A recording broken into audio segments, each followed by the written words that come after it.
एक दिन बादशाह अकबर अपने शाही बगीचे में टहल रहे थे। मौसम सुहाना था और फूलों की खुशबू हवा में घुली हुई थी। अकबर किसी गहरे विचार में डूबे हुए थे।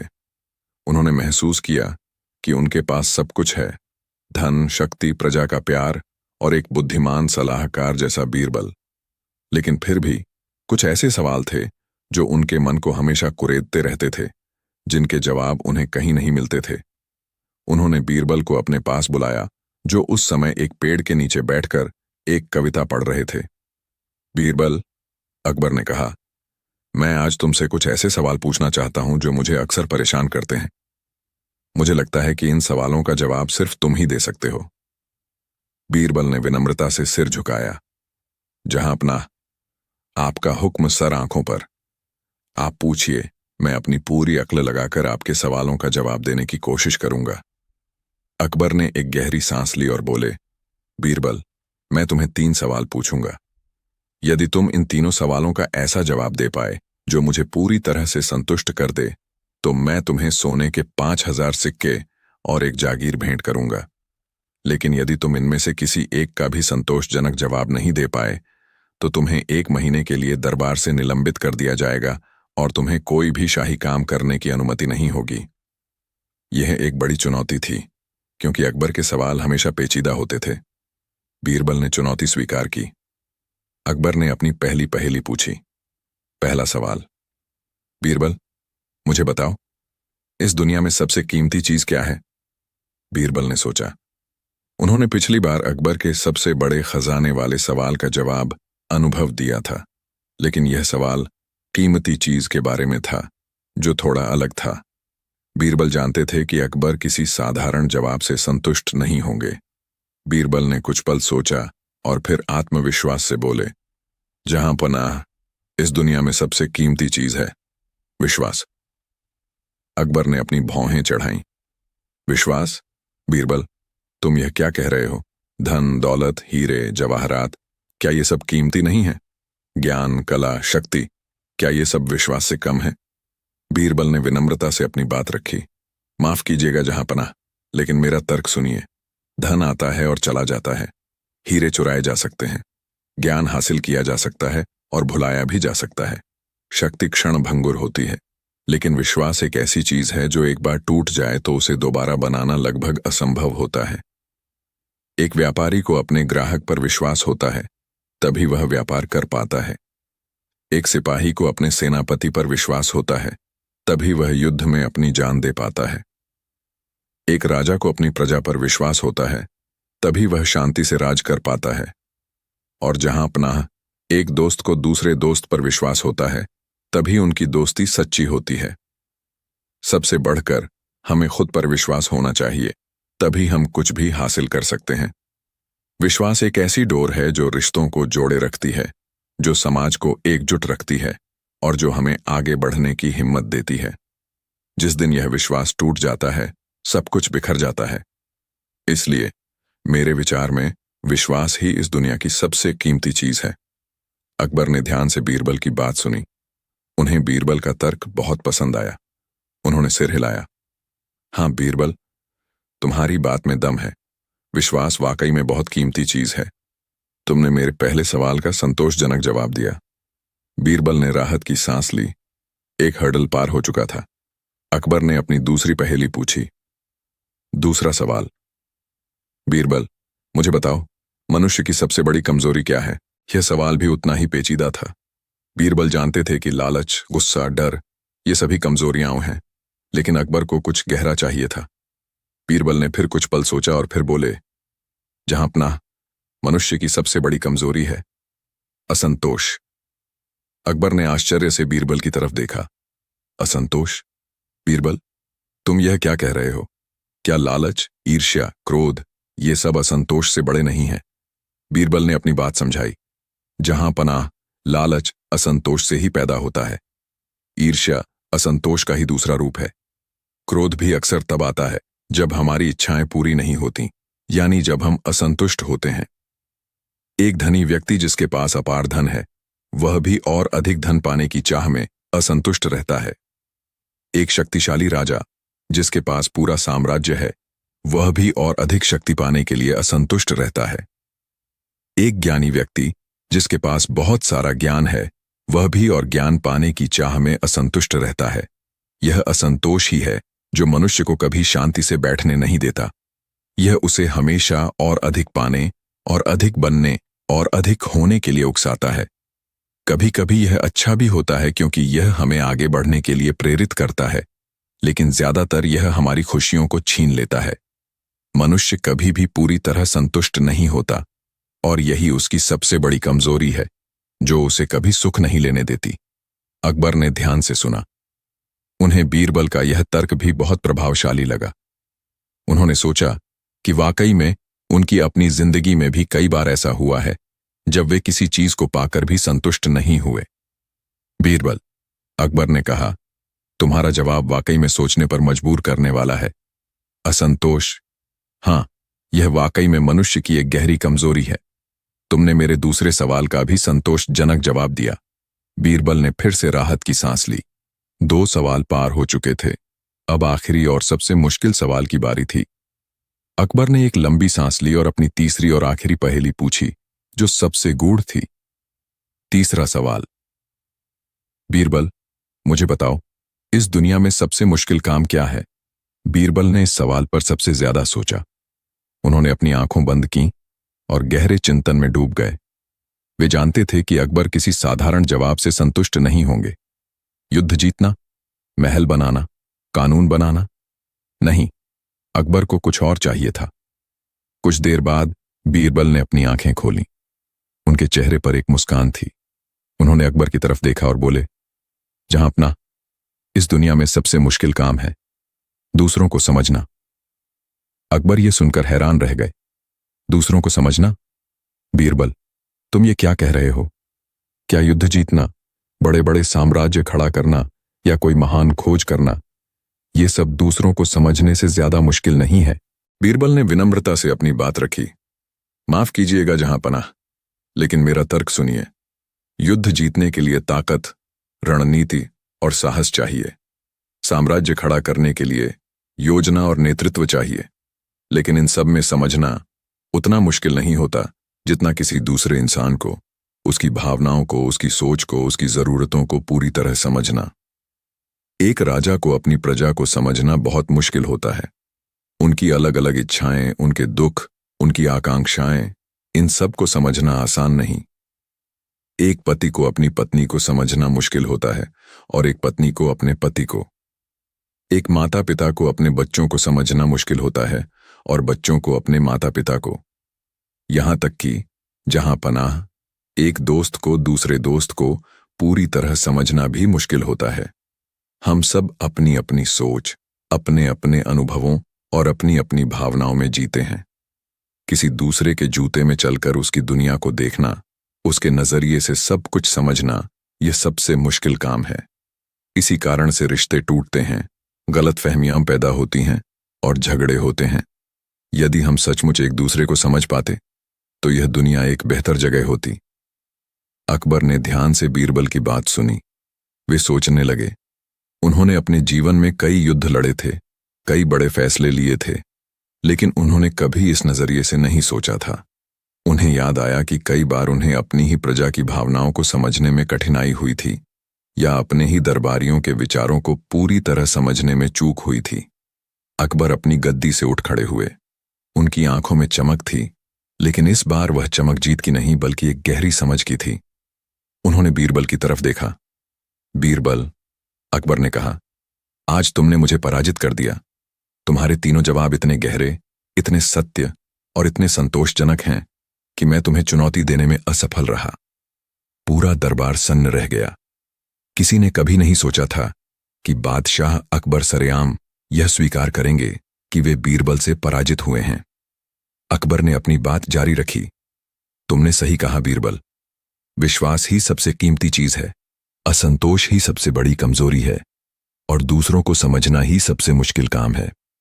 तुमने मुझे न केवल मेरे सवालों के जवाब दिए, बल्कि मुझे जीवन के कुछ गहरे सत्य भी सिखाए। अकबर ने बीरबल को सोने के 5000 सिक्के और एक बड़ी जागीर भेंट की। बीरबल ने बादशाह का धन्यवाद किया और विनम्रता से उपहार स्वीकार किए। उस दिन के बाद बादशाह अकबर और बीरबल का रिश्ता और भी गहरा हो गया। अकबर ने बीरबल की बुद्धिमत्ता को और भी अधिक सराहा और बीरबल ने हमेशा अपनी अक्ल से बादशाह को सही रास्ता दिखाया। बीरबल ने एक बार फिर साबित कर दिया था कि उनकी बुद्धिमत्ता और दूरदर्शिता का कोई मुकाबला नहीं था। उन्होंने अकबर के 3 गूढ़ सवालों का ऐसा चमत्कारी जवाब दिया था जिसने न केवल बादशाह को संतुष्ट किया बल्कि उन्हें जीवन के गहरे दर्शन से भी अवगत कराया। और इस तरह अकबर और बीरबल की एक और मजेदार कहानी इतिहास के पन्नों में अमर हो गई, जहां बादशाह अकबर ने खुद अपनी हार स्वीकार कर बीरबल की बुद्धिमत्ता को सर्वोच्च स्थान दिया। एक दिन अकबर के दरबार में एक यात्री आया। वह विजयनगर से आया था और तेनालीराम की बुद्धिमत्ता के किस्से सुनाने लगा। उसने बताया कि कैसे तेनालीराम ने एक बार महाराजा को 3 दिनों तक चुप रहने की सजा दी थी और कैसे उन्होंने एक चोर को उसकी अपनी ही चतुराई से पकड़वा दिया था।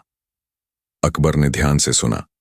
उन्हें अच्छा लगा कि दूसरे राज्यों में भी ऐसे बुद्धिमान लोग हैं, लेकिन साथ ही उनके मन में बीरबल और तेनालीराम की तुलना करने का विचार आया। बीरबल, अकबर ने कहा, मैंने तेनालीराम के बारे में बहुत सुना है। लोग कहते हैं कि वह भी तुम्हारी तरह ही बुद्धिमान है। क्या तुम्हें नहीं लगता कि एक बार हमें यह देखना चाहिए कि तुम दोनों में से कौन ज्यादा बुद्धिमान है? बीरबल मुस्कुराए। जहां पनाह बुद्धिमत्ता कोई प्रतियोगिता नहीं है। हर बुद्धिमान व्यक्ति की अपनी एक खासियत होती है। लेकिन यदि आपकी इच्छा है तो मैं जरूर तेनालीराम से मिलना चाहूंगा। अकबर ने तुरंत विजयनगर के महाराजा कृष्णदेव राय को एक निमंत्रण पत्र भेजा, जिसमें उनसे तेनालीराम को कुछ दिनों के लिए दिल्ली भेजने का अनुरोध किया गया था, ताकि वे दोनों बुद्धिमानों को एक दूसरे से मिलवा सकें और उनकी बुद्धिमत्ता का आदान प्रदान हो सके। महाराजा कृष्णदेव राय ने खुशी खुशी यह निमंत्रण स्वीकार कर लिया और तेनालीराम को दिल्ली भेज दिया। कुछ दिनों बाद तेनालीराम दिल्ली पहुंचे। अकबर ने उनका भव्य स्वागत किया। तेनालीराम बहुत ही शांत स्वभाव के और विनम्र व्यक्ति थे, लेकिन उनकी आंखों में एक गहरी चमक थी जो उनकी बुद्धिमत्ता को दर्शाती थी। बीरबल और तेनालीराम को एक दूसरे से मिलकर खुशी हुई। वे दोनों एक दूसरे की कहानियां और बुद्धिमत्ता के किस्से पहले ही सुन चुके थे। अकबर ने दोनों को अपने अपने तरीके से एक दूसरे की तारीफ करने का मौका दिया और फिर घोषणा की, प्यारे बीरबल और तेनालीराम, मैंने तुम दोनों को यहां सिर्फ मिलने के लिए नहीं बुलाया है। मैं चाहता हूं कि तुम दोनों एक छोटी सी प्रतियोगिता में हिस्सा लो। यह प्रतियोगिता यह साबित नहीं करेगी कि कौन ज्यादा बुद्धिमान है, बल्कि यह बताएगी कि तुम दोनों की बुद्धिमत्ता कितनी अलग और अनूठी है। दोनों बुद्धिमानों ने खुशी खुशी प्रतियोगिता के लिए हां कर दी। अकबर ने अपनी पहली चुनौती पेश की। पहली चुनौती, अदृश्य जानवर। अकबर ने कहा, तुम दोनों को कल सुबह मेरे सामने एक ऐसा जानवर लाना होगा जो दुनिया में कहीं नहीं मिलता। जो मुझे एक ऐसा जानवर पेश करेगा जो बिल्कुल अनोखा हो और जिसका अस्तित्व न हो, वही इस चुनौती का विजेता होगा। सभी दरबारी हैरान रह गए। यह कैसी चुनौती थी? एक ऐसा जानवर लाना जो मौजूद ही न हो। यह तो असंभव था। बीरबल और तेनालीराम ने एक दूसरे की तरफ देखा और मुस्कुराए। वे चुनौती समझ गए थे। अगले दिन सुबह दरबार खचाखच भरा हुआ था। अकबर अपने शाही आसन पर बैठे थे। सभी दरबारी उत्सुक थे कि दोनों बुद्धिमान क्या लेकर आएंगे। सबसे पहले बीरबल अपनी बारी के लिए खड़े हुए। उनके हाथ में एक छोटा सा रेशमी कपड़ा ढका हुआ पिंजरा था। बीरबल ने विनम्रता से कहा, जहांपनाह, मैंने आपके लिए एक ऐसा अनोखा जानवर लाया है जो दुनिया में कहीं नहीं मिलता। अकबर ने उत्सुकता से पूछा, दिखाओ बीरबल, कौन सा जानवर है यह? बीरबल ने पिंजरे से कपड़ा हटाया। पिंजरा पूरी तरह से खाली था। अकबर और दरबारियों ने हैरान होकर पिंजरे की तरफ देखा। बीरबल ने समझाया, जहांपनाह, यह पिंजरा खाली है और यही मेरा अदृश्य जानवर है। यह एक ऐसा जानवर है जिसका कोई रूप नहीं, कोई आकार नहीं, कोई अस्तित्व नहीं। यह दुनिया में कहीं नहीं मिलता, क्योंकि यह है ही नहीं। यह आपकी कल्पना का जानवर है। पूरा दरबार हंसी से गूंज उठा। अकबर भी अपनी हंसी नहीं रोक पाए। उन्होंने बीरबल की बुद्धिमत्ता की सराहना की। अब बारी थी तेनालीराम की।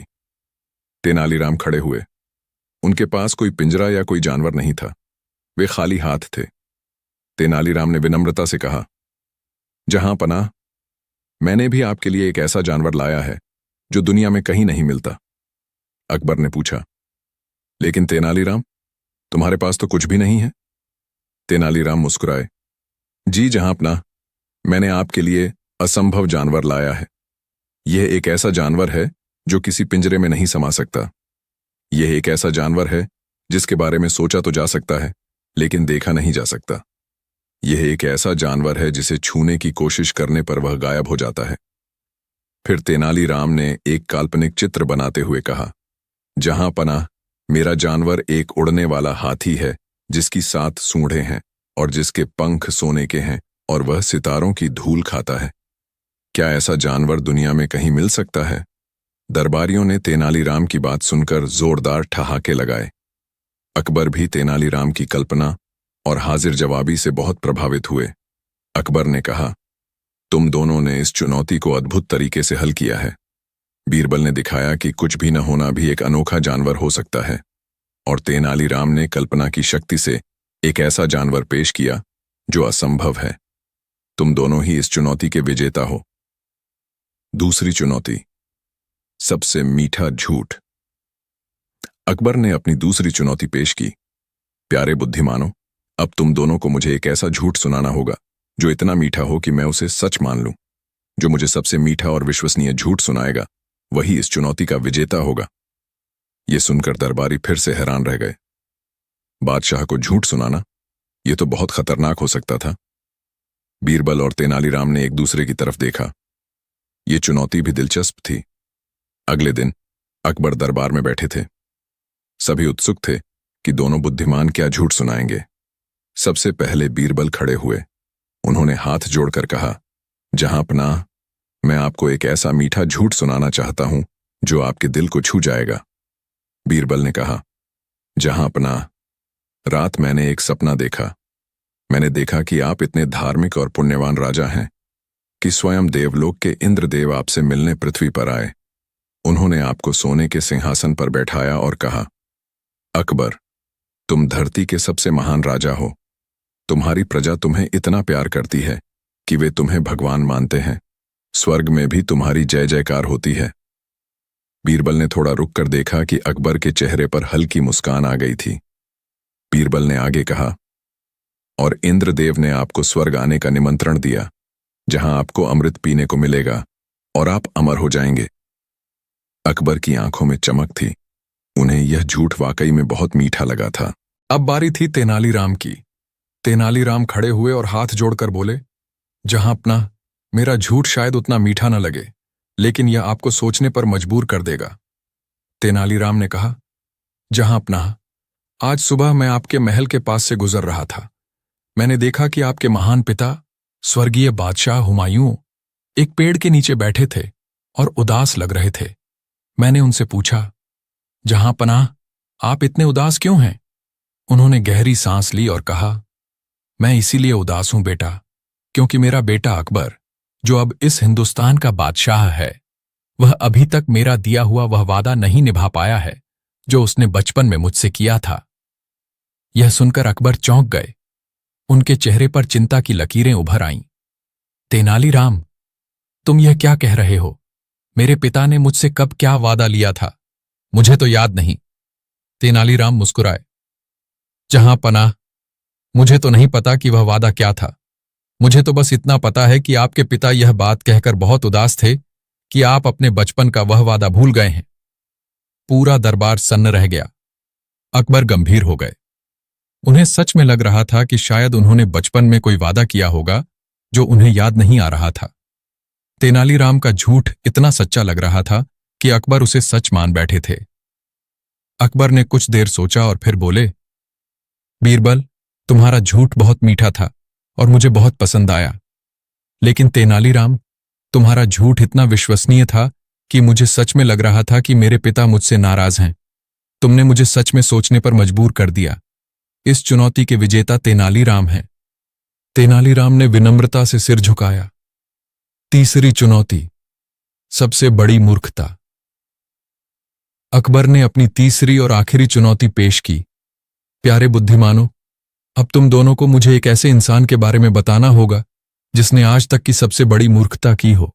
जो मुझे सबसे बड़ी और बेवकूफी भरी मूर्खता बताएगा वही इस चुनौती का विजेता होगा। यह सुनकर दरबारी फिर से मुस्कुराए। अकबर को हमेशा अजीबोगरीब चुनौतियां पसंद आती थीं। अगले दिन अकबर दरबार में बैठे थे। सभी उत्सुक थे कि कौन सबसे बड़ी मूर्खता बताएगा। सबसे पहले तेनालीराम खड़े हुए। उन्होंने हाथ जोड़कर कहा, जहां पनाह, मैंने एक ऐसे व्यक्ति की मूर्खता के बारे में सुना है जिसने एक बार एक कुएं के पास बैठकर यह कहा था, मैं तभी पानी पीऊंगा जब कुएं का सारा पानी खत्म हो जाएगा, और वह उसी कुएं के पास प्यासा मर गया। दरबारी हंस पड़े। यह वाकई में एक बड़ी मूर्खता थी। अब बारी थी बीरबल की। बीरबल खड़े हुए और हाथ जोड़कर बोले, जहां पनाह, मैं आपको एक ऐसी मूर्खता के बारे में बताना चाहता हूं जो शायद सबसे बड़ी है। बीरबल ने अपनी बात शुरू की।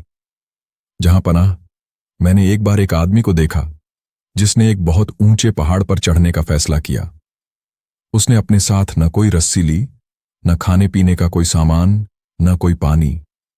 जब उससे पूछा गया कि तुम ये सब क्यों नहीं ले जा रहे हो, तो उसने कहा, मैं तो बस यह देखना चाहता हूं कि पहाड़ पर चढ़ने में कितनी ताकत लगती है।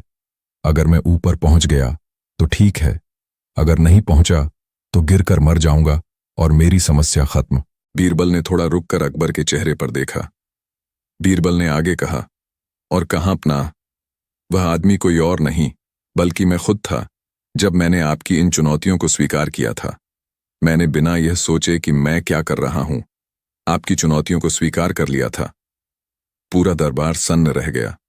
अकबर भी हैरान रह गए।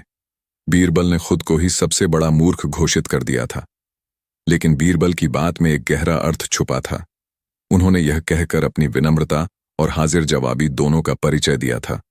अकबर ने जोरदार ठहाके लगाए। बीरबल, तुम वाकई में अनोखे हो। तुमने खुद को सबसे बड़ा मूर्ख घोषित करके सबसे बड़ी बुद्धिमत्ता का परिचय दिया है। यह कहना कि तुमने बिना सोचे समझे चुनौतियों को स्वीकार किया, यह तुम्हारी बुद्धिमत्ता को दर्शाता है कि तुम कभी भी अपनी क्षमताओं को बढ़ा चढ़ाकर नहीं बताते। यह एक महान सबक है। अकबर ने कहा, तेनालीराम, तुम्हारी कहानी भी अच्छी थी, लेकिन बीरबल ने अपनी विनम्रता और हाजिर जवाबी से इस चुनौती को जीत लिया।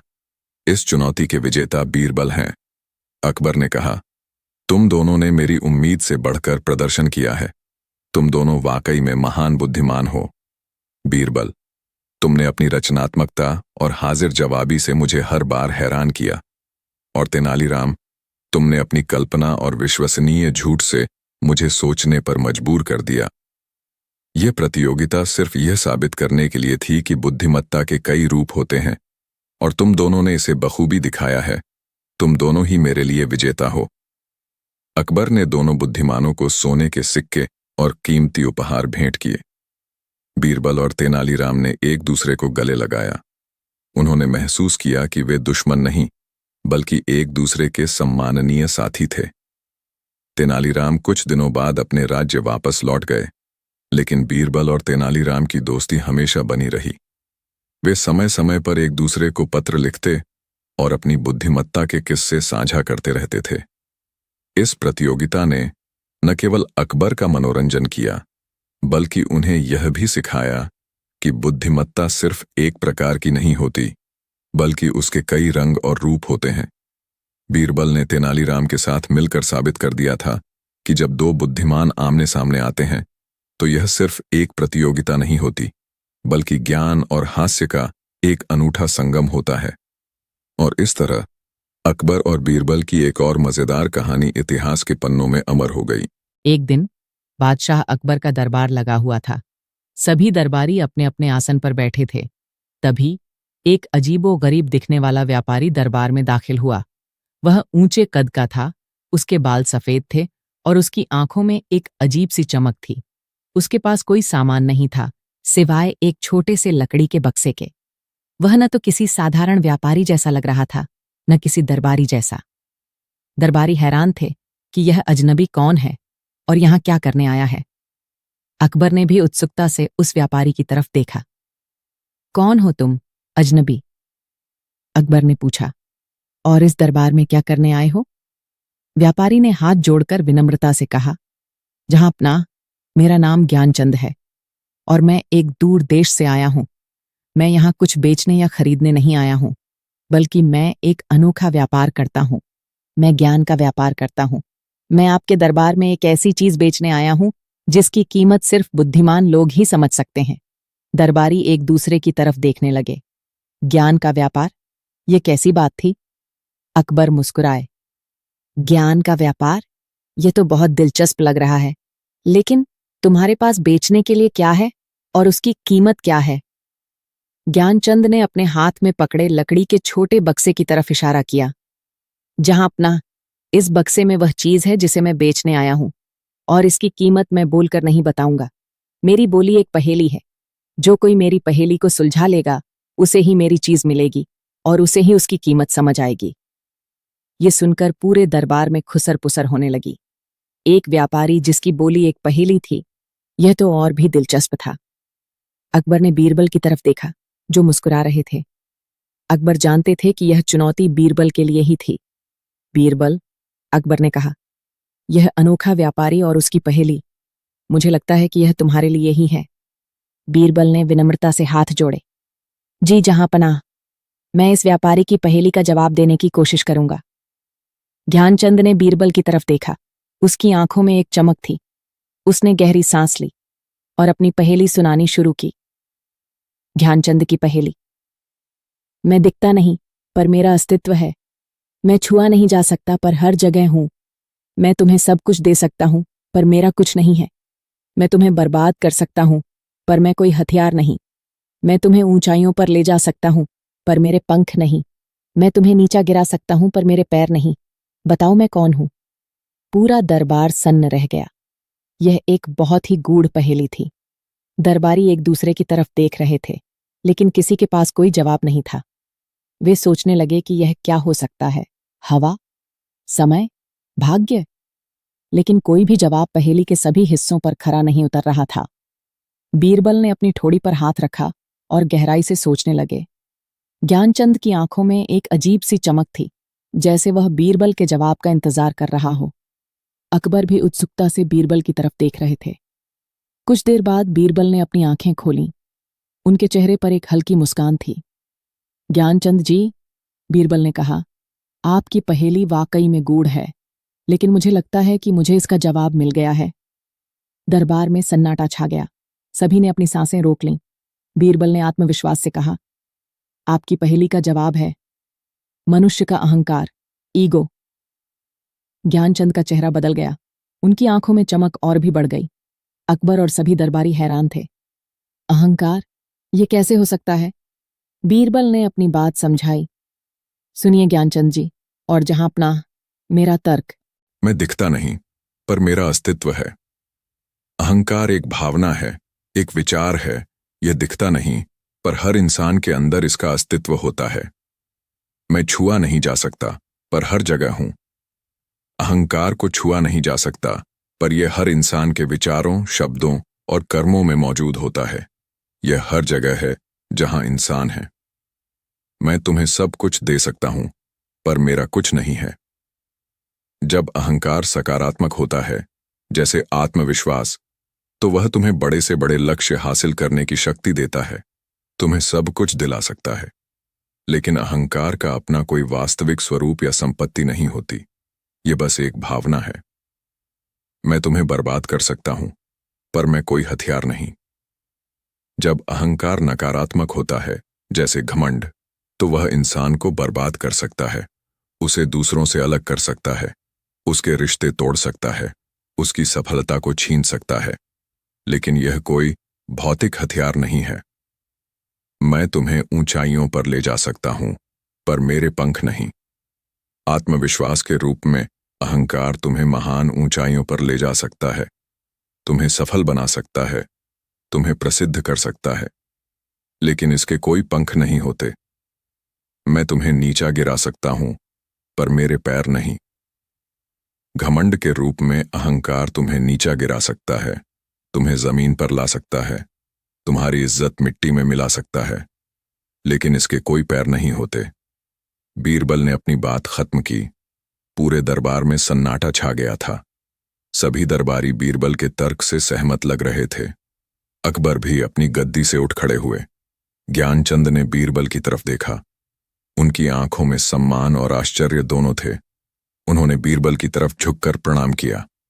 बीरबल जी, ज्ञानचंद ने कहा, मैंने कई दरबारों में यह पहेली पूछी है और कई बुद्धिमान लोगों से मिला हूं, लेकिन आपके जैसा सटीक और गहरा जवाब आज तक किसी ने नहीं दिया। आप वाकई में असाधारण बुद्धिमान हैं। ज्ञानचंद ने अपना लकड़ी का बक्सा अकबर के सामने रखा। जहां पनाह, बीरबल जी ने मेरी पहेली का जवाब दे दिया है। अब समय है कि मैं अपनी वस्तु और उसकी कीमत बताऊं। ज्ञानचंद ने बक्सा खोला। सभी उत्सुकता से देखने लगे कि उसमें क्या है। बक्सा खाली था। दरबारी फिर से हैरान रह गए। खाली बक्सा, यह क्या व्यापार था? ज्ञानचंद ने मुस्कुराते हुए कहा, जहां पनाह, इस बक्से में वह चीज है जिसकी मैंने पहेली पूछी थी। मनुष्य का अहंकार। यह खाली है क्योंकि अहंकार का अपना कोई ठोस अस्तित्व नहीं होता। यह सिर्फ एक भावना है। और इसकी कीमत क्या है? इसकी कीमत है नम्रता, ह्यूमिलिटी। ज्ञानचंद ने अपनी बात समझाई। जहां पनाह, मेरी इस वस्तु का व्यापार यही है कि मैं लोगों को यह बताता हूं कि अहंकार, घमंड एक खाली बक्से की तरह है जिसका अपना कोई मूल्य नहीं होता। यह हमें सिर्फ फुलाता है और दूसरों से अलग करता है। और जो इसकी कीमत समझ लेता है, जो अपने अहंकार को पहचान कर उसे त्याग देता है, उसे बदले में नम्रता मिलती है। नम्रता ही सच्ची संपत्ति है, क्योंकि वह हमें दूसरों से जोड़ती है, हमें सीखने का मौका देती है और हमें एक बेहतर इंसान बनाती है। पूरा दरबार अवाक रह गया था। अकबर भी ज्ञानचंद के इस अनोखे दर्शन से बहुत प्रभावित हुए। उन्होंने देखा कि ज्ञानचंद वास्तव में ज्ञान का व्यापार करते थे और उनकी बोली वाकई में एक गहरी पहेली थी। अकबर ने ज्ञानचंद को सम्मानित किया और कहा, ज्ञानचंद जी, आप वाकई में एक अनोखे व्यापारी हैं। आपने आज हमें एक बहुत बड़ा सबक सिखाया है। और बीरबल, तुमने एक बार फिर साबित कर दिया कि तुम्हारे जैसा कोई नहीं। तुमने न केवल पहेली को सुलझाया, बल्कि उसके पीछे के गहरे अर्थ को भी समझा। अकबर ने बीरबल को सोने के 1000 सिक्के भेंट किए और ज्ञानचंद को भी शाही महल में कुछ दिनों तक अतिथि के रूप में रहने का निमंत्रण दिया। ज्ञानचंद ने अकबर और बीरबल का धन्यवाद किया। उन्होंने कहा, जहां पनाह, मैं खुश हूं कि मैंने अपनी वस्तु ऐसे बुद्धिमान लोगों को बेची जो उसकी कीमत समझते हैं। उस दिन के बाद दरबार में अहंकार और नम्रता पर अक्सर चर्चा होने लगी। लोगों ने ज्ञानचंद के दर्शन को समझा और बीरबल की बुद्धिमत्ता की सराहना की। बीरबल ने एक बार फिर साबित कर दिया था कि उनकी बुद्धिमत्ता और दूरदर्शिता का कोई मुकाबला नहीं था। उन्होंने एक अनोखे व्यापारी की गूढ़ पहेली को सुलझाकर न केवल अकबर को संतुष्ट किया, बल्कि दरबार को एक गहरा जीवन दर्शन भी दिया। और इस तरह अकबर और बीरबल की एक और मजेदार कहानी इतिहास के पन्नों में अमर हो गई। एक दिन गर्मी की तपती दोपहर में अकबर अपने शाही महल में बैठे हुए थे। वे एक महत्वपूर्ण शाही फरमान पर दस्तखत कर रहे थे। उन्होंने देखा कि उनकी शाही कलम, जो सोने और रत्नों से जड़ी थी, खत्म होने वाली थी। उन्होंने अपने सेवक को बुलाया और एक नई कलम लाने को कहा। जब नई कलम आई तो अकबर ने उसे उठाया और थोड़ी देर तक देखते रहे। उनके मन में एक अजीब सा विचार आया। उन्होंने बीरबल को अपने पास बुलाया, जो उस समय एक कोने में खड़े होकर एक दरबारी से किसी विषय पर बहस कर रहे थे। बीरबल, अकबर ने कहा, आज मेरा मन एक ऐसे सवाल में उलझा हुआ है जिसका जवाब मुझे हर किसी से चाहिए, लेकिन मैं जानता हूं कि सिर्फ तुम ही मुझे सही मायने में संतुष्ट कर पाओगे। बीरबल ने विनम्रता से सिर झुकाया। हुजूर, आपका हुक्म सर आंखों पर। आप पूछिए, मैं अपनी पूरी अक्ल लगाकर आपके सवाल का जवाब देने की कोशिश करूंगा। अकबर ने अपनी कलम को हाथ में घुमाते हुए कहा, बीरबल, मुझे बताओ, इस दुनिया में सबसे शक्तिशाली चीज क्या है? बीरबल यह सुनकर मुस्कुराए। उन्हें लगा कि यह एक आसान सवाल है, लेकिन अकबर की आंखों में जो गंभीरता थी, उसे देखकर वे समझ गए कि बादशाह किसी साधारण जवाब से संतुष्ट होने वाले नहीं हैं। बीरबल ने सोचा और बोले, जहां अपना, कुछ लोग कहेंगे कि सबसे शक्तिशाली चीज तलवार है, जो युद्ध जीत सकती है, कुछ कहेंगे कि पैसा है जो सब कुछ खरीद सकता है, कुछ के लिए ज्ञान सबसे शक्तिशाली है और कुछ के लिए प्रेम। अकबर ने सिर हिलाया। हाँ, ये सब बातें मैंने भी सुनी हैं बीरबल, लेकिन मुझे लगता है कि इनमें से कोई भी जवाब पूरी तरह से सही नहीं है। तलवार से आप सिर्फ शरीर को काट सकते हैं, विचारों को नहीं। पैसे से आप सब कुछ नहीं खरीद सकते, ज्ञान को बदला जा सकता है और प्रेम भी कमजोर पड़ सकता है। बादशाह की बात में दम था। बीरबल कुछ देर चुप रहे, फिर बोले, जहां पनाह, यह सवाल वाकई में गहरा है। मुझे इसका जवाब ढूंढने के लिए कुछ समय चाहिए। अकबर मुस्कुराए। मुझे तुमसे यही उम्मीद थी बीरबल। मैं तुम्हें 7 दिन का समय देता हूं। यदि तुम 7वें दिन तक मुझे इस सवाल का संतोषजनक जवाब दे पाए तो मैं तुम्हें सोने के 100 सिक्के और एक कीमती कलम भेंट करूंगा। लेकिन अगर तुम असफल रहे तो तुम्हें 1 महीने के लिए दरबार से निलंबित कर दिया जाएगा। बीरबल ने चुनौती स्वीकार की।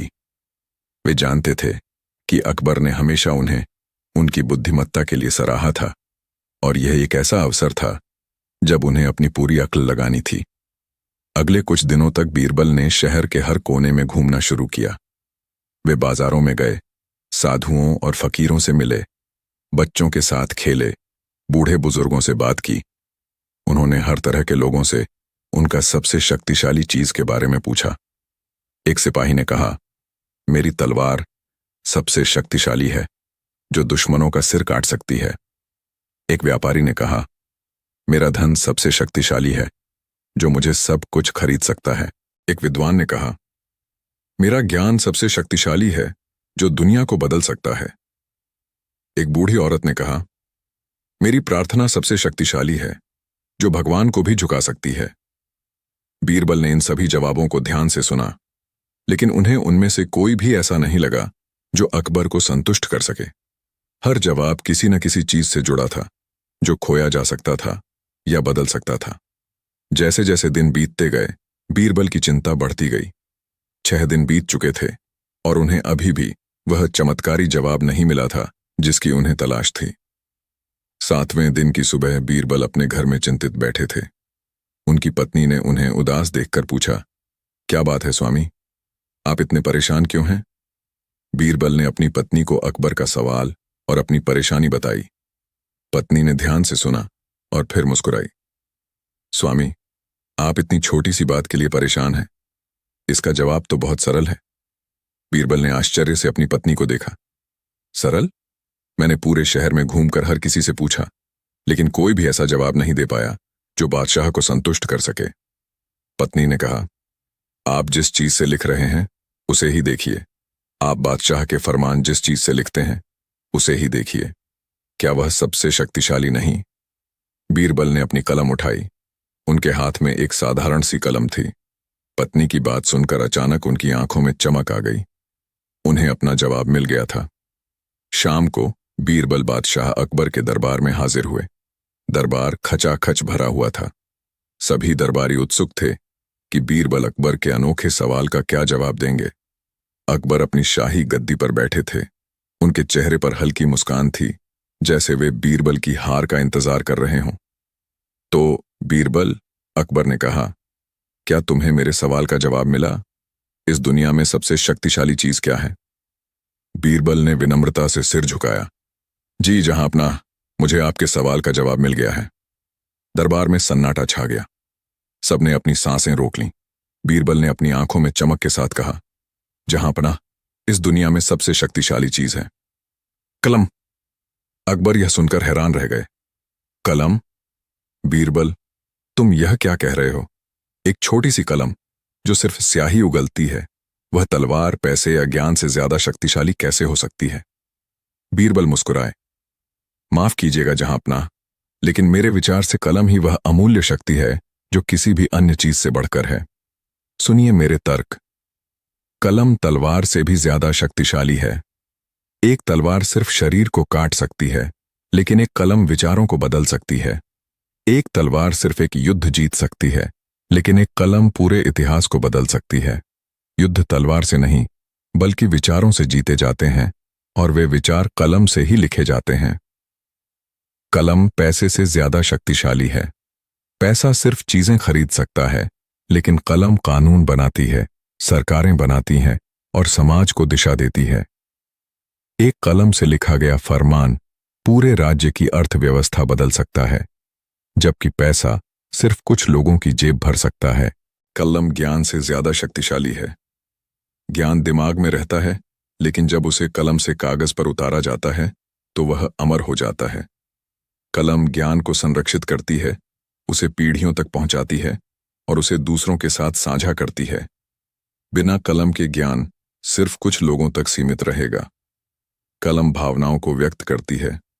प्रेम पत्र, कविताएं, कहानियां, ये सब कलम से ही लिखे जाते हैं। कलम भावनाओं को एक रूप देती है, उन्हें अमर बनाती है। कलम इतिहास बनाती है। इतिहास कलम से ही लिखा जाता है। राजाओं के शासन, युद्धों की कहानियां, महान खोजें, ये सब कलम से ही दर्ज होती हैं। कलम ही हमें सिखाती है कि हमने क्या गलतियां की और हमें क्या सीखना चाहिए। कलम भविष्य बनाती है। संविधान, कानून, वैज्ञानिक शोध, ये सब कलम से ही लिखे जाते हैं। कलम ही भविष्य की दिशा तय करती है, समाजों को आकार देती है और नई दुनियाओं का निर्माण करती है। इसलिए जहां पनाह एक छोटी सी कलम जो सिर्फ स्याही उगलती है, वह विचारों, कानूनों, इतिहास और भविष्य को आकार देती है। वह तलवार से ज्यादा मारक है, पैसे से ज्यादा कीमती है और ज्ञान को अमर बनाती है। यही इस दुनिया की सबसे शक्तिशाली चीज है। यह सुनकर अकबर अपनी गद्दी से उठ खड़े हुए। उनकी आंखों में चमक थी।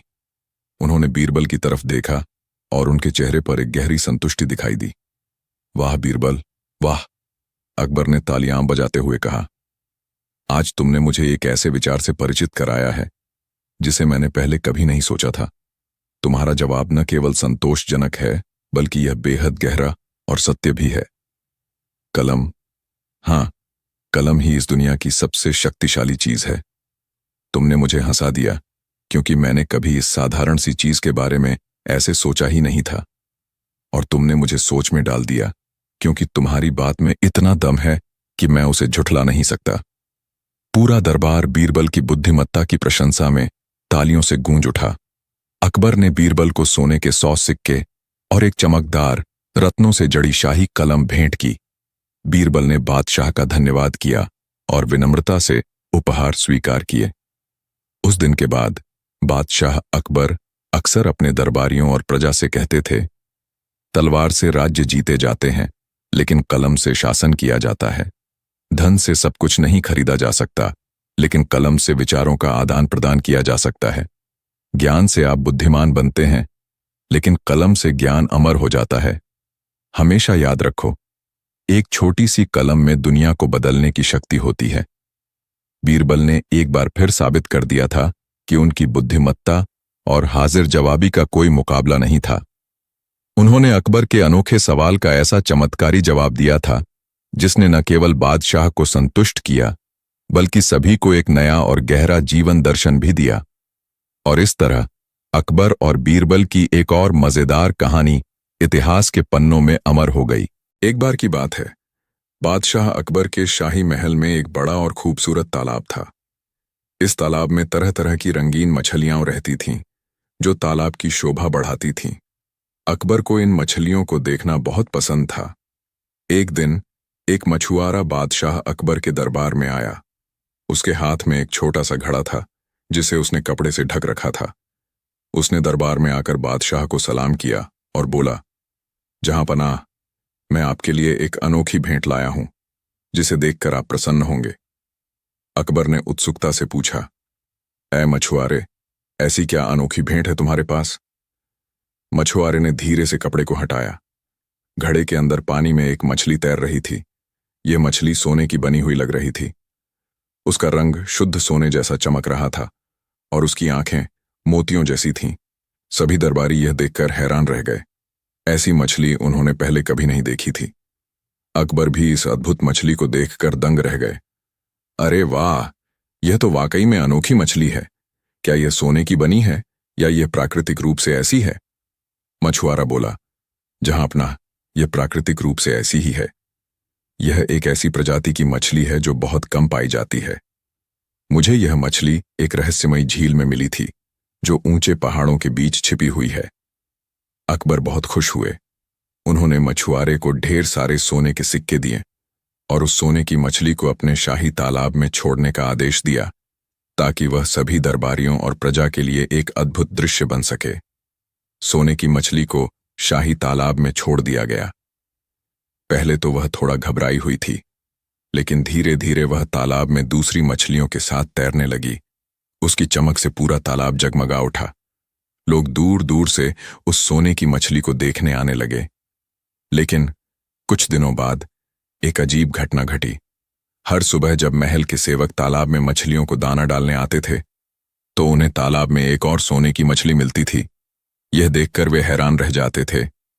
हर दिन एक नई सोने की मछली तालाब में दिखाई देती थी। यह बात तुरंत बादशाह अकबर तक पहुंची। अकबर भी यह सुनकर हैरान रह गए। यह कैसे हो सकता है? क्या वह मछली रोज एक नई सोने की मछली पैदा करती है, या यह कोई जादू है? अकबर ने अपने सभी विद्वानों, ज्योतिषियों और जादूगरों को दरबार में बुलाया और उनसे इस रहस्य को सुलझाने को कहा। लेकिन कोई भी इस पहेली को हल नहीं कर पाया। कोई कहता कि यह देवी देवताओं का चमत्कार है, तो कोई कहता कि यह कोई माया जाल है। लेकिन किसी के पास कोई तार्किक जवाब नहीं था। धीरे धीरे तालाब में सोने की मछलियों की संख्या बढ़ती जा रही थी। अब तालाब में 20 से ज्यादा सोने की मछलियां थीं। यह देखकर अकबर के मन में चिंता होने लगी। उन्हें डर था कि कहीं यह कोई बुरा शगुन तो नहीं है, या कहीं कोई छल तो नहीं हो रहा है। अकबर ने अंत में बीरबल को अपने पास बुलाया। बीरबल, अकबर ने कहा, तुम तो हर समस्या का हल निकाल लेते हो। यह सोने की मछलियों का रहस्य मुझे परेशान कर रहा है। मुझे बताओ, यह क्या माजरा है? हर सुबह तालाब में एक नई सोने की मछली कहां से आ जाती है? बीरबल ने मुस्कुराते हुए कहा, जहां पनाह, यह वाकई में एक दिलचस्प रहस्य है। मुझे इस पर कुछ दिनों तक सोचने और इसकी जांच करने की अनुमति दें। अकबर ने बीरबल को 7 दिन का समय दिया। यदि तुम 7वें दिन तक इस रहस्य को सुलझा पाए, तो मैं तुम्हें सोने के 1000 सिक्के और एक जागीर भेंट करूंगा। लेकिन अगर तुम असफल रहे, तो तुम्हें 1 महीने के लिए दरबार से निलंबित कर दिया जाएगा। बीरबल ने चुनौती स्वीकार की। अगले कुछ दिनों तक बीरबल तालाब के पास घूमते रहे। उन्होंने तालाब के पानी को देखा, मछलियों को देखा और आसपास के माहौल का निरीक्षण किया। उन्होंने कई लोगों से बात की, जिनमें मछुआरा भी शामिल था, जिसने पहली सोने की मछली लाई थी। लेकिन उन्हें कोई ठोस सुराग नहीं मिल रहा था। जैसे जैसे दिन बीतते गए, बीरबल की चिंता बढ़ती गई। 6 दिन बीत चुके थे और उन्हें अभी भी कोई हल नहीं मिला था। 7वें दिन की सुबह बीरबल तालाब के किनारे बैठे थे, गहन चिंतन में डूबे हुए थे। उन्होंने देखा कि एक चिड़िया तालाब के पानी में कुछ गिराकर उड़ गई। चिड़िया ने एक पत्ती गिराई थी। बीरबल ने पत्ती को देखा और फिर अचानक उनके दिमाग में एक विचार कौंधा। बीरबल तुरंत मछुआरे के पास गए, जिसने पहली सोने की मछली लाई थी। उन्होंने मछुआरे से कुछ और सवाल पूछे। मछुआरे ने पहले तो टाल मटोल की, लेकिन जब बीरबल ने अपनी तीक्ष्ण बुद्धि से उसे घेरा, तो मछुआरे ने अपनी पूरी कहानी बता दी। बीरबल तुरंत अकबर के दरबार में पहुंचे। दरबार खचाखच भरा हुआ था। अकबर अपने शाही आसन पर बैठे थे। उनके चेहरे पर चिंता की लकीरें थीं। तो बीरबल, अकबर ने कहा, क्या तुम्हें सोने की मछलियों का रहस्य सुलझा पाया? बीरबल ने विनम्रता से सिर झुकाया। जी जहांपनाह, मैंने इस रहस्य का पता लगा लिया है, और यह जितना अनोखा लगता है, उतना ही सरल भी है। दरबार में सन्नाटा छा गया। सबने अपनी सांसें रोक लीं। बीरबल ने अपनी आंखों में चमक के साथ कहा, जहांपनाह, तालाब में हर सुबह एक नई सोने की मछली पैदा नहीं होती, और न ही यह कोई जादू है। यह सब एक धोखेबाज मछुआरे का काम है। अकबर और सभी दरबारी हैरान रह गए। धोखेबाज मछुआरा? ये क्या कह रहे हो बीरबल? अकबर ने पूछा। बीरबल ने मछुआरे को दरबार में बुलवाया। मछुआरा डर से कांप रहा था। बीरबल ने अपनी बात समझाई। जहांपनाह, जिस मछुआरे ने आपको पहली सोने की मछली भेंट की थी, वही इस सब के पीछे है। उसने आपको जो मछली दी थी, वह सोने की बनी नहीं थी, बल्कि वह एक साधारण सी मछली थी, जिसे उसने सोने के रंग के पेंट से रंगा था। दरबारी यह सुनकर दंग रह गए। बीरबल ने आगे कहा, और हर सुबह तालाब में एक नई सोने की मछली इसलिए दिखाई देती है क्योंकि यह मछुआरा रात के अंधेरे में चुपके से तालाब में एक और साधारण मछली को सोने के रंग से रंग कर छोड़ देता था। उसका मकसद यह था कि जब तालाब में इतनी सारी सोने की मछलियां हो जाएंगी तो वह यह दावा करेगा कि वह इन मछलियों का मालिक है और उन्हें बाजार में बेचकर बहुत सारा धन कमाएगा। वह जानता था कि आप इन रहस्यमयी मछलियों को देखना चाहेंगे और इसी बहाने वह अपना धोखे का व्यापार फैलाना चाहता था। अकबर और सभी दरबारी अवाक रह गए थे। उन्हें विश्वास नहीं हो रहा था कि एक साधारण मछुआरा उन्हें इस तरह से बेवकूफ बना रहा था। लेकिन बीरबल, अकबर ने पूछा, तुम्हें यह कैसे पता चला? बीरबल ने मुस्कुराते हुए कहा, जहां पनाह, जब मैंने पहली मछली को ध्यान से देखा तो मुझे लगा कि उसका रंग प्राकृतिक नहीं है। फिर मैंने देखा कि हर नई मछली का रंग थोड़ा अलग होता था, जैसे किसी इंसान ने उसे हाथ से रंगा हो। मैंने यह भी देखा कि कुछ मछलियों के पंखों के पास पेंट थोड़ा फैल गया था।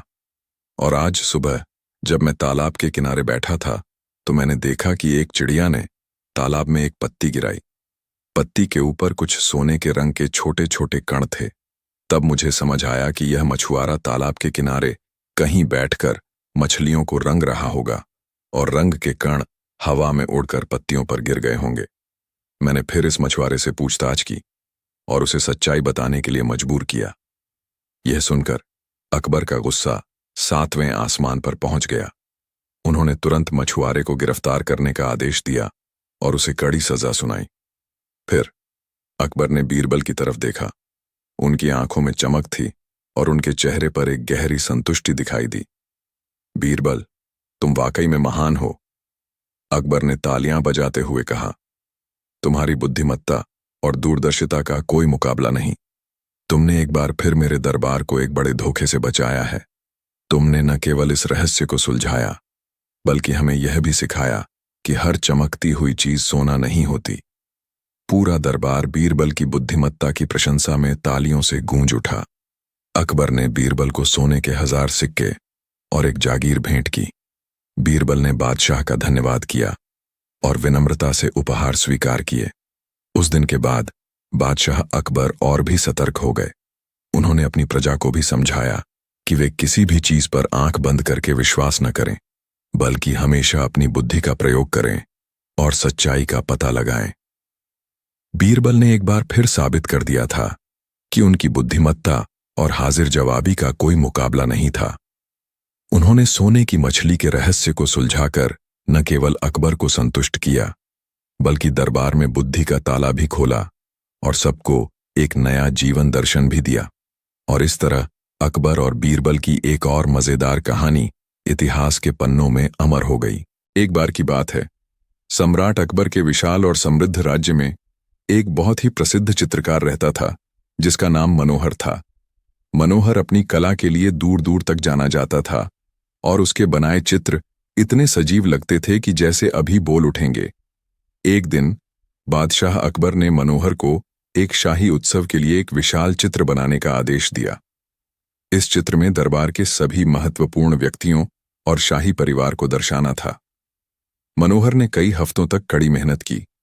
उसने सबसे बेहतरीन रंगों और कैनवस का उपयोग किया और अंत में उसने एक ऐसा अद्भुत चित्र बनाया जिसे देखकर सभी दंग रह गए। चित्र इतना भव्य और विस्तृत था कि इसे बनाने में इस्तेमाल किया गया सारा सामान, विशेष रूप से कुछ दुर्लभ रंग, बहुत कीमती थे। जब चित्र पूरा हो गया तो मनोहर ने उसे महल के एक विशेष कक्ष में रखा ताकि वह सूख जाए। वह अगले दिन उसे बादशाह के सामने पेश करने वाला था। लेकिन अगली सुबह जब मनोहर चित्र लेने गया तो वह यह देखकर चौंक गया कि चित्र से एक अत्यंत दुर्लभ और महंगा शाही नीला रंग का डिब्बा गायब था। यह रंग इतना कीमती था कि इसे विदेशों से मंगवाया गया था और इसकी कीमत एक छोटे गांव के बराबर थी। मनोहर घबरा गया। उसे तुरंत बादशाह अकबर के पास जाना पड़ा। जहां पनाह, वह रोते हुए बोला, मेरा शाही नीला रंग का डिब्बा चोरी हो गया है। ये उस चित्र के पास से गायब हो गया जिसे मैंने आपके लिए बनाया है। अकबर क्रोधित हुए। महल के भीतर चोरी होना एक गंभीर बात थी। उन्होंने पूछा, तुम्हें किस पर शक है मनोहर? मनोहर ने गहरी सांस ली और कहा, जहां पनाह, मैंने कमरे में अकेले काम किया था, लेकिन 3 लोग ऐसे थे जो कल मेरे कमरे के पास आए थे। पहला था महल का मुख्य धोबी, जो साफ चादरें देने आया था। दूसरा था मेरा अपना सहायक चंदन, जो मुझे पानी और भोजन देता था। और तीसरा था नया रसोइया, जो गलती से मेरे कमरे की बजाय किसी और कमरे में शाही पकवान देने चला गया था। अकबर ने तुरंत बीरबल की ओर देखा। बीरबल, ये चोरी हमारे महल के अंदर हुई है।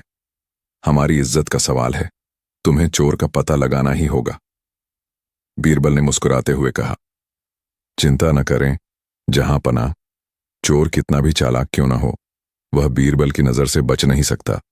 बीरबल ने तीनों संदिग्धों, धोबी, चंदन, सहायक और नए रसोइये को दरबार में बुलाया। तीनों सहमे हुए खड़े थे। बीरबल ने एक एक करके उनसे पूछताछ की। सभी ने शाही नीला रंग का डिब्बा चुराने से इनकार किया और अपनी बेगुनाही की कस्में खाईं। बीरबल जानते थे कि सीधी पूछताछ से कुछ हासिल नहीं होगा। चोर को पकड़ने के लिए उन्हें एक अलग तरह की चाल चलनी पड़ेगी। बीरबल ने अकबर से कहा, जहांपना, मुझे इस मामले को सुलझाने के लिए तीनों संदिग्धों के साथ एक छोटा सा प्रयोग करना होगा। मुझे कुछ समय और एक खाली कमरा चाहिए। अकबर ने सहमति दी। बीरबल तीनों संदिग्धों को महल के एक खाली कमरे में ले गए। उस कमरे में केवल एक मेज और 3 कुर्सियां थीं। बीरबल ने एक रहस्यमय मुस्कान के साथ कहा, देखो दोस्तों, मुझे पता है कि तुम तीनों में से एक ने शाही नीला रंग का डिब्बा चुराया है, लेकिन मैं बिना किसी को नुकसान पहुंचाए चोर का पता लगाऊंगा। उन्होंने मेज पर एक बड़ी, चिकनी और चमकती हुई पीतल की थाली रखी। थाली के बीचों बीच उन्होंने एक छोटा सा बंद चांदी का डिब्बा रखा। बीरबल ने कहा, इस चांदी के डिब्बे के अंदर शाही नीला रंग का एक छोटा सा नमूना है। यह इतना पवित्र और शक्तिशाली रंग है कि चोर के दिल पर इसका गहरा असर होगा। उन्होंने अपनी बात जारी रखी, मैं चाहता हूं कि तुम तीनों अब एक एक करके इस थाली के चारों ओर चक्कर लगाओ। हर बार जब तुम थाली के पास से गुजरोगे तो तुम्हें अपनी उंगली से इस पीतल की थाली को छूना है। जब चोर थाली को छुएगा तो चांदी का डिब्बा खुलेगा और उसके अंदर से एक तेज, डरावनी आवाज आएगी। वह आवाज चोर की आत्मा को हिला देगी और वह खुद अपने आप ही सच कबूल कर लेगा। ये सुनकर तीनों संदिग्ध एक दूसरे को देखने लगे। चोर के चेहरे पर एक अजीब सी घबराहट और डर साफ दिख रहा था, जबकि बाकी दोनों थोड़े हैरान और क्यूरियस थे। बीरबल ने कहा, तो कौन शुरू करेगा? धोबी ने सबसे पहले शुरुआत की। उसने सावधानी से थाली के चारों ओर चक्कर लगाया और अपनी उंगली से पीतल की थाली को छुआ। कोई आवाज नहीं आई। फिर चंदन, सहायक, आया। उसने भी थाली के चारों ओर चक्कर लगाया और अपनी उंगली से थाली को छुआ। फिर भी कोई आवाज नहीं आई। अब बारी थी नए रसोइये की। वह थोड़ा घबराया हुआ लग रहा था। उसने थाली के चारों ओर चक्कर लगाना शुरू किया, लेकिन जैसे ही वह थाली के पास से गुजरा, उसने अपनी उंगली को थाली से थोड़ा ऊपर रखा। उसने थाली को छुआ नहीं। बीरबल मुस्कुराए और तुरंत घोषणा की, रसोइये, तुम ही चोर हो। पूरा कमरा सन्न रह गया। रसोइया डर के मारे कांपने लगा। अकबर, जो यह सब एक छिपी हुई जगह से देख रहे थे, बीरबल के पास आए और पूछा, बीरबल, तुमने यह कैसे जाना? चांदी का डिब्बा तो खुला ही नहीं और कोई आवाज भी नहीं आई। बीरबल ने समझाया, जहां पनाह, वह चांदी का डिब्बा खाली था और उसमें कोई जादुई शक्ति नहीं थी कि वह खुले या कोई आवाज निकाले।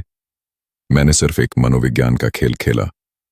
उन्होंने आगे कहा, मैंने जानबूझकर कहा कि चोर के छूने पर डिब्बा खुलेगा और आवाज आएगी। एक सच्चा चोर अपने अपराध बोध के कारण इतना डर जाएगा कि वह उस आवाज से बचने की कोशिश करेगा। उसने सोचा होगा कि अगर उसने थाली को छुआ तो वह पकड़ा जाएगा। बीरबल ने रसोइये की ओर इशारा करते हुए कहा, रसोइया ही एकमात्र ऐसा व्यक्ति था जिसने थाली को नहीं छुआ, क्योंकि उसे डर था कि अगर उसने छुआ तो वह पकड़ा जाएगा। निर्दोष व्यक्तियों को कोई डर नहीं था, इसलिए उन्होंने थाली को छुआ जैसा मैंने कहा था। रसोइये के पास अब कोई रास्ता नहीं बचा था। वह बीरबल की बुद्धिमत्ता के सामने टूट गया और उसने अपना अपराध कबूल कर लिया। उसने बताया कि कैसे उसने मनोहर के कमरे से शाही नीला रंग का डिब्बा चुराया था और उसे कहां छिपाया था। मनोहर बहुत खुश हुआ। उसे उसका कीमती रंग का डिब्बा वापस मिल गया और चोर को उचित दंड मिला। बादशाह अकबर एक बार फिर बीरबल की असाधारण बुद्धिमत्ता और न्याय करने की क्षमता से बहुत प्रभावित हुए। उन्होंने बीरबल की पीठ थपथपाई और कहा, बीरबल, तुम्हारी सोच वाकई कमाल की है। तुम शब्दों के जादू और इंसान के डर का उपयोग करके सच को बाहर निकालने में माहिर हो। यह घटना महल में हमेशा के लिए याद रखी गई।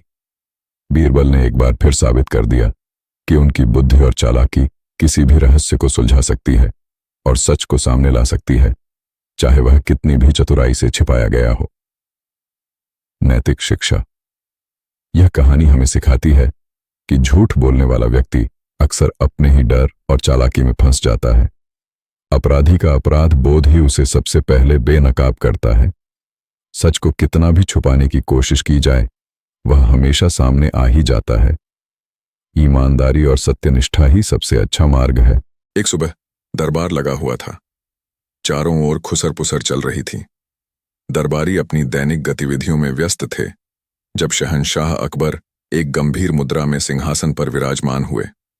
उनके चेहरे पर हमेशा की तरह ज्ञान की चमक थी, लेकिन आज उसमें थोड़ी सी उलझन भी दिखाई दे रही थी।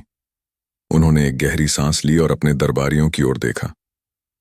आज सुबह अकबर ने शांत लेकिन स्पष्ट स्वर में कहा, मेरे मन में एक ऐसा सवाल कौंध रहा है जिसका जवाब मुझे अभी तक नहीं मिला है। दरबार में सन्नाटा छा गया। सभी दरबारी एक दूसरे की ओर देखने लगे। शहंशाह के सवाल का जवाब देना आसान काम नहीं था। अगर किसी ने गलत जवाब दिया तो शहंशाह की नाराजगी झेलनी पड़ सकती थी। मैं जानना चाहता हूं, अकबर ने आगे कहा, कि दुनिया में कितने रंग हैं। सवाल सुनते ही दरबार में फिर से खुसर पुसर शुरू हो गई। किसी ने कहा, शहंशाह, रंग तो बहुत सारे हैं, लाल, पीला, नीला। दूसरे ने कहा, नहीं, मुख्य रंग तो 3 ही होते हैं, लाल, पीला, नीला, बाकी सब तो इन्हीं से बनते हैं। एक और दरबारी ने अपनी अक्ल का प्रदर्शन करते हुए कहा, हुजूर, रंग तो अनगिनत हैं। हर चीज का अपना एक अलग रंग होता है। क्या हम प्रकृति के हर पत्ते, हर फूल के रंग को गिन सकते हैं? अकबर ने धैर्यपूर्वक सबकी बातें सुनी, लेकिन उनके चेहरे पर अभी भी संतोष का भाव नहीं था। उन्होंने अपनी नजरें घुमाईं और अंततः बीरबल पर जा टिकीं। बीरबल हमेशा की तरह मुस्कुराते हुए शांत बैठे थे, जैसे उन्हें पहले से ही पता था कि यह सवाल उन्हीं के पास आएगा। बीरबल, अकबर ने कहा, तुम क्या कहते हो? दुनिया में कितने रंग हैं? बीरबल खड़े हुए। उन्होंने झुककर शहंशाह को सलाम किया और फिर अपनी विशिष्ट मुस्कान के साथ बोले, जहां पनाह, रंगों का तो कोई अंत नहीं। यह तो ब्रह्मांड जितना विशाल है। दरबारी चौंक गए। ये कैसा जवाब था? अकबर भी थोड़े हैरान हुए। बीरबल, अकबर ने कहा, यह कैसा जवाब है? क्या तुम मेरे सवाल को हल्के में ले रहे हो? नहीं, जहां पनाह, बीरबल ने सम्मानपूर्वक कहा। मैं आपके सवाल को पूरी गंभीरता से ले रहा हूं और मेरा जवाब भी उतना ही गंभीर है। क्या मैं आपको इसे विस्तार से समझाने की इजाजत मांग सकता हूं? अकबर ने सिर हिलाया। अवश्य बीरबल, मुझे तुम्हारे तर्क सुनने में हमेशा आनंद आता है। बीरबल ने अपनी बात शुरू की। जहां पनाह, जब हम रंग की बात करते हैं तो अक्सर हम उन रंगों के बारे में सोचते हैं जिन्हें हम अपनी आंखों से देख सकते हैं। लाल, नीला, पीला, हरा, ये तो कुछ ही रंग हैं। बीरबल ने आगे कहा, लेकिन अगर हम विज्ञान की बात करें तो प्रकाश के अंदर कई रंग समाये हुए हैं। जब सफेद प्रकाश किसी प्रिज्म से गुजरता है तो वह 7 अलग अलग रंगों में बंट जाता है। वायलेट, इंडिगो, नीला, हरा, पीला, नारंगी और लाल। यही तो इंद्रधनुष के रंग हैं। जहां अपना, ये सुनकर दरबारियों के चेहरों पर थोड़ी समझदारी दिखी। उन्हें याद आया कि उन्होंने कहीं न कहीं इंद्रधनुष के बारे में सुना था। परंतु जहां पनाह, बीरबल ने अपनी बात जारी रखी, यह केवल शुरुआत है। क्या आपको पता है कि हमारी आंखें केवल एक निश्चित सीमा तक ही रंगों को देख पाती हैं? इस दुनिया में ऐसे भी रंग मौजूद हैं जिन्हें हमारी आंखें नहीं देख सकती। यह सुनकर दरबारी फिर से अचरज में पड़ गए। यह कैसी बात थी? उदाहरण के लिए, जहां पनाह, बीरबल ने कहा, पराबैंगनी किरणें और अवरक्त किरणें, ये भी प्रकाश के रूप हैं, लेकिन हमारी आंखें इन्हें रंग के रूप में नहीं देख पाती। कुछ जानवर, जैसे मधुमक्खियां, पराबैंगनी रंगों को देख सकती हैं। उनके लिए फूल बिल्कुल अलग दिखते हैं, जैसे हमारी आंखों के लिए वे नहीं दिखते। सोचिए, जहां पनाह। बीरबल ने अपनी बात जारी रखी। अगर मधुमक्खी दरबार में होती और मैं उससे पूछता कि दुनिया में कितने रंग हैं, तो उसका जवाब बिल्कुल अलग होता। उसके लिए फूल हमारे फूलों से कहीं ज्यादा रंगीन और आकर्षक होते। बीरबल के इस तर्क ने अकबर को सोचने पर मजबूर कर दिया। वह अपनी दाढ़ी सहलाते हुए बीरबल की बातों को ध्यान से सुन रहे थे। और यही नहीं, जहां पनाह, बीरबल ने कहा, रंग केवल प्रकाश के कणों तक ही सीमित नहीं है। रंग हमारे मन में भी होते हैं। भावनाएं भी तो रंगीन होती हैं, नहीं? इस पर दरबारी एक दूसरे की ओर देखने लगे। ये कैसा अजीबोगरीब तर्क था? भावनाओं के रंग? बीरबल ने मुस्कुराते हुए कहा, जहां पनाह, जब आप प्रसन्न होते हैं तो क्या आपका मन लाल रंग से भर जाता है, जैसे आप खुशमिजाज और ऊर्जावान महसूस करते हैं? या जब आप शांत होते हैं तो क्या आपका मन नीले रंग का अनुभव करता है? जब कोई गुस्से में होता है तो उसका चेहरा लाल हो जाता है। क्या यह गुस्से का रंग नहीं है? जब कोई डर जाता है तो उसका चेहरा पीला पड़ जाता है। क्या यह डर का रंग नहीं है? हर भावना, जहां पनाह, अपने साथ एक रंग लेकर आती है। प्यार का अपना रंग है, नफरत का अपना, आशा का अपना रंग है, निराशा का अपना। अकबर ने अपनी पलकें झपकाईं। बीरबल का यह तर्क उन्हें बहुत ही रोचक लगा। उन्होंने कभी इस तरह से रंगों के बारे में सोचा ही नहीं था। और फिर, जहां पनाह, बीरबल ने अपनी बात को और आगे बढ़ाया, रंग केवल हमारी आंखों और भावनाओं तक ही सीमित नहीं है। रंग हमारे अनुभवों में भी होते हैं। जब कोई बच्चा अपनी मां को पहली बार देखता है तो उसके लिए दुनिया के सभी रंग एक साथ जीवंत हो उठते हैं। वह अपनी मां के प्यार को, उनकी आवाज को, उनके स्पर्श को एक रंग के रूप में अनुभव करता है, भले ही वह उस रंग को अपनी आंखों से न देख पाए। जब हम कोई मधुर संगीत सुनते हैं तो क्या हमें रंगों का अनुभव नहीं होता? कुछ लोगों को संगीत सुनते हुए रंग दिखाई देते हैं। यह सिनेस्थेसिया कहलाता है। उनके लिए हर सुर का एक रंग होता है, हर राग का एक रंगीन चित्र। जब हम किसी स्वादिष्ट भोजन का स्वाद लेते हैं तो क्या हमारे मुंह में रंगों का त्योहार नहीं होता? मीठे का अपना रंग है, खट्टे का अपना, तीखे का अपना। बीरबल ने एक पल के लिए रुककर दरबारियों पर नजर डाली। सभी मंत्रमुग्ध होकर उनकी बातें सुन रहे थे। उन्हें लग रहा था जैसे बीरबल रंगों की एक ऐसी दुनिया का दरवाजा खोल रहे हैं जिसके बारे में उन्होंने कभी सोचा ही नहीं था। तो, जहां पनाह, बीरबल ने अपनी बात समाप्त करते हुए कहा, आप ही बताइए, दुनिया में कितने रंग हैं?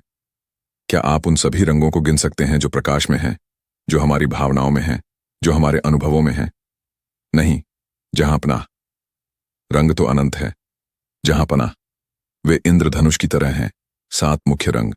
लेकिन उन 7 रंगों के बीच भी हजारों और लाखों शेड्स हैं जिन्हें हम देख सकते हैं और जिन्हें हम नहीं देख सकते। रंग तो जीवन है। जहां पनाह, वे हर जगह हैं, हर पल में। वे हमारी आत्मा में हैं, हमारे विचारों में हैं, हमारे सपनों में हैं। तो भला कोई कैसे दुनिया के सभी रंगों को गिन सकता है? अकबर ने एक लंबी सांस ली। उनके चेहरे पर अब उलझन नहीं, बल्कि गहरी समझ और संतुष्टि का भाव था। उन्होंने बीरबल की ओर देखा और एक गहरी मुस्कान उनके होठों पर आ गई।